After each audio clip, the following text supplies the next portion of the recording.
Uwais Al-Qarni adalah seorang pemuda dari Yaman yang hidup di zaman Nabi Muhammad.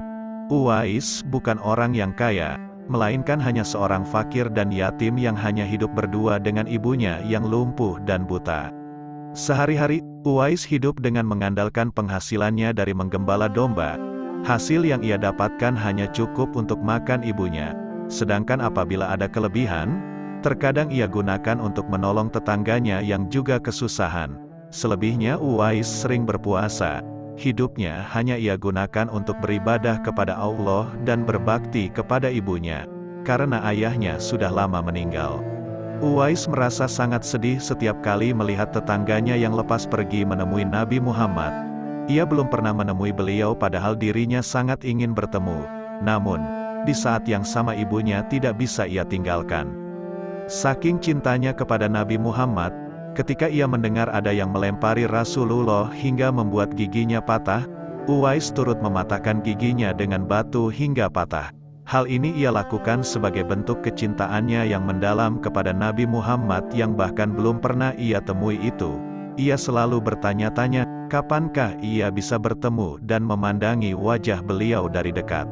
Akhirnya, pada suatu hari ia ungkapkan semua isi hatinya kepada ibunya dan meminta izin untuk bisa bertemu dengan Nabi Muhammad. Ibunya pun mengizinkannya untuk pergi ke Madinah.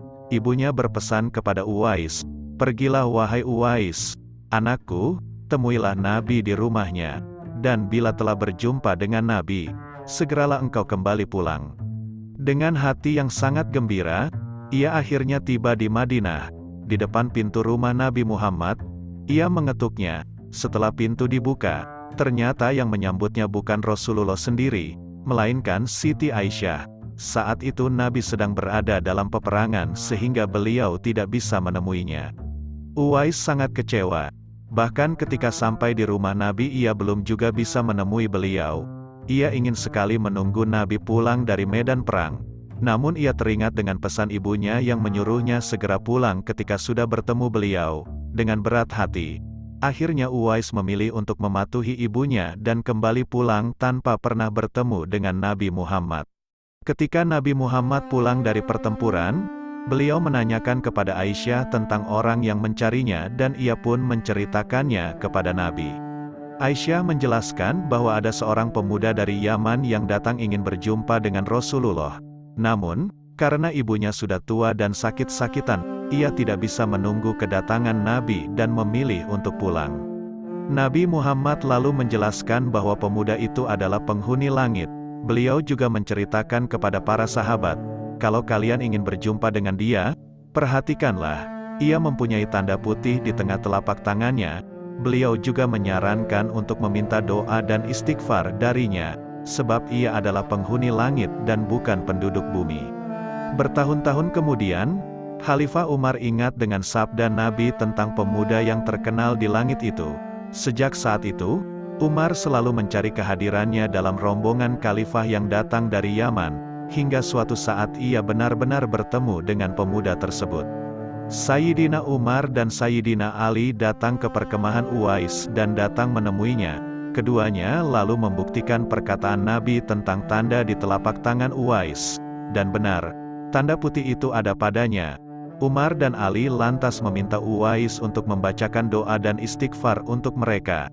Namun ditolak oleh Uwais, seraya berkata, "Sayalah yang harus meminta doa pada kalian." Lalu, Umar dan Ali tetap meminta untuk didoakan. Akhirnya Uwais melakukannya. Setelah itu, Sayyidina Umar hendak memberikan jaminan hidup kepada Uwais. Namun lagi-lagi tawaran itu ditolak olehnya. Ia berkata, "Hamba mohon supaya hari ini saja hamba diketahui orang. Untuk hari-hari selanjutnya, biarlah hamba yang fakir ini tidak diketahui orang lagi." Beberapa tahun kemudian, Uwais meninggal dunia. Anehnya, proses pemakamannya dihadiri oleh ribuan orang yang berebut untuk merawat jenazahnya. Penduduk kota Yaman tercengang. Orang-orang yang mendatangi pemakaman Uwais bukanlah orang yang mereka kenal. Padahal semasa hidupnya, ia sangat miskin dan tidak memiliki apa-apa. Lantas bagaimana bisa ribuan manusia ini datang untuk mengurus jenazah dan pemakamannya? Berita tentang keanehan pemakaman Uwais Al-Qarni ini menyebar dengan luas. Akhirnya penduduk Yaman tahu bahwa Uwais Al-Qarni ternyata bukanlah penduduk bumi. Ia adalah pemuda yang terkenal di langit, dan manusia-manusia tadi adalah malaikat yang dikirim oleh Allah kepadanya.